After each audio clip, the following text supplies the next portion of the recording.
लोकसभा चुनाव की घोषणा के साथ ही कांग्रेस के युवराज को स्थापित करने वाली न्याय यात्रा का भी समापन हो गया। न्याय यात्रा के समापन के साथ कांग्रेस के युवराज राहुल गांधी का भी भाषण मुंबई में हुआ। इस यात्रा के समापन में इंडी गठबंधन के कई नेता शामिल हुए। मुंबई में जब इस यात्रा का समापन हुआ तो लोगों की आशा के अनुरूप ही राहुल गांधी ने उन्हीं मुद्दों पर बोलना शुरू किया जिन पर वे लगातार बोलते आ रहे हैं, मगर इस बार भी वह अपना हिंदू विरोधी चेहरा छिपा नहीं पाए। विवाद जब बढ़ा तो उन्होंने इस पर सफाई भी दी। इस बार भी उन्होंने हिंदू धर्म को निशाना बनाते हुए कहा कि उनकी लड़ाई न ही भारतीय जनता पार्टी के खिलाफ है और न ही नरेंद्र मोदी के खिलाफ, उनकी लड़ाई शक्ति के खिलाफ है। उन्होंने ये भी कहा कि हिंदू धर्म में एक शक्ति होती है। अब वह क्या कहना चाहते हैं यह किसी को समझ में नहीं आएगा, क्योंकि हिंदू धर्म में शक्ति की अवधारणा पूर्णतया स्पष्ट है। शक्ति का अर्थ दुर्गा होता है और शक्ति के विरुद्ध हिंदू धर्म में मात्र असुर ही जा सकते हैं। और यह भी हिंदू धर्म में स्पष्ट है कि शक्ति स्वरूपा देवी का अवतार ही दुष्टों और असुरों का संहार करने के लिए हुआ था। हिंदू धर्म में वर्ष में 2 बार शक्ति आराधना का पर्व मनाया जाता है, चैत्र नवरात्र और शारदीय नवरात्र। इसमें शक्ति के 9 रूपों की आराधना की जाती है। मां से प्रार्थना की जाती है कि वे असुरों का संहार करें। इसके साथ ही वर्ष में 2 बार गुप्त नवरात्रि भी शक्ति के उपासकों द्वारा मनाई जाती है। शक्ति स्वरूपा दुर्गा मां से वे शक्ति मांगते हैं। हिंदू धर्म में शक्ति का नाम लेकर राहुल गांधी ने कहा कि हिंदू धर्म में एक शक्ति शब्द होता है, हम शक्ति से लड़ रहे हैं। इसके बाद उन्होंने कहा कि राजा की आत्मा ईवीएम में है और लोग उस शक्ति से डरकर ही बीजेपी में जा रहे हैं, मगर राहुल गांधी ने उस शक्ति का नाम नहीं बताया। यह भी लोग कह सकते हैं कि शक्ति भी आसुरी और दैव्य होती है, मगर क्या राहुल गांधी ने आसुरी शक्ति का नाम लिया? नहीं, उन्होंने कहा कि हिंदू धर्म में एक शक्ति होती है और फिर ना जाने उन्होंने क्या क्या कहा।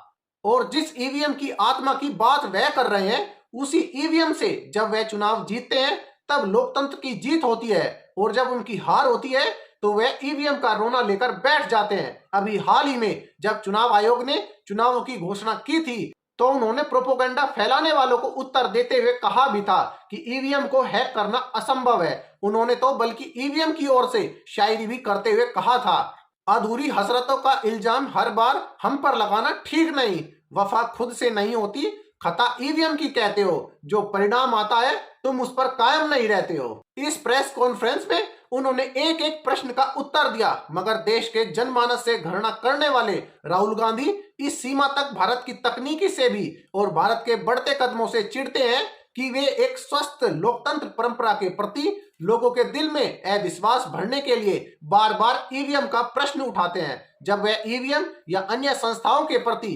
अविश्वास व्यक्त करते हैं तो वह वास्तव में भारत की हिंदू पहचान के प्रति घृणा का प्रदर्शन करते हैं, क्योंकि उन्हें अपने मन का परिणाम चाहिए और कुछ नहीं। प्रभु श्री राम को लेकर उनके दिल में इस सीमा तक घृणा है कि उसे वह लेकर लगातार व्यक्त करते रहते हैं। जैसे उन्होंने न्याय यात्रा में रायबरेली में कहा था कि वे बनारस गए थे और उन्होंने वहां देखा कि सड़क पर हजारों युवा शराब पीकर लेटे हुए हैं और बाजा चला रही हैं, और उन्होंने एक बार फिर प्रभु श्री राम पर निशाना साधते हुए कहा था कि पीएम चाहते हैं कि युवा पीढ़ी केवल जय श्री राम का नारा लगाए और भूख से मर जाए। एक नहीं, कई बार कांग्रेस के युवराज ऐसा करते हैं, जिससे यही प्रतीत होता है कि या तो उन्हें शब्दों का अंदाजा नहीं है कि क्या बोलना है, या फिर उन्हें अपना लक्ष्य सही तरीके से पता है कि उन्हें अपने टारगेट मतदाताओं तक अपनी बात कैसे पहुंचानी है। क्योंकि वायनाड जहां से वह चुनाव लड़ रहे हैं, वहां पर जीत का एक बहुत बड़ा कारण यही है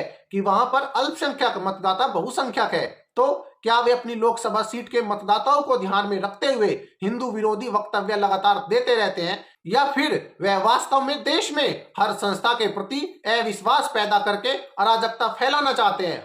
हालांकि राहुल गांधी के इस भाषण का उत्तर प्रधानमंत्री श्री नरेंद्र मोदी ने अपने भाषण में दिया कि महिलाएं शक्ति का स्वरूप हैं, परंतु कांग्रेस के युवराज और कांग्रेस के सामने प्रश्न कई हैं।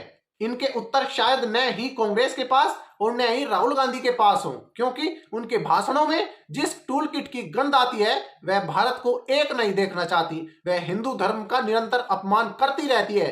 तभी राहुल गांधी कभी मूर्तियों पर प्रश्न उठाते हैं तो कभी हिंदू धर्म में शक्ति पर बात करते हुए कहते हैं कि वे शक्ति से लड़ रहे हैं। शक्ति से लड़ने की इस प्रकार कुचेष्टा क्यों? हिंदू धर्म से इस सीमा तक घृणा क्यों? भारत के बढ़ते कदमों से घृणा क्यों?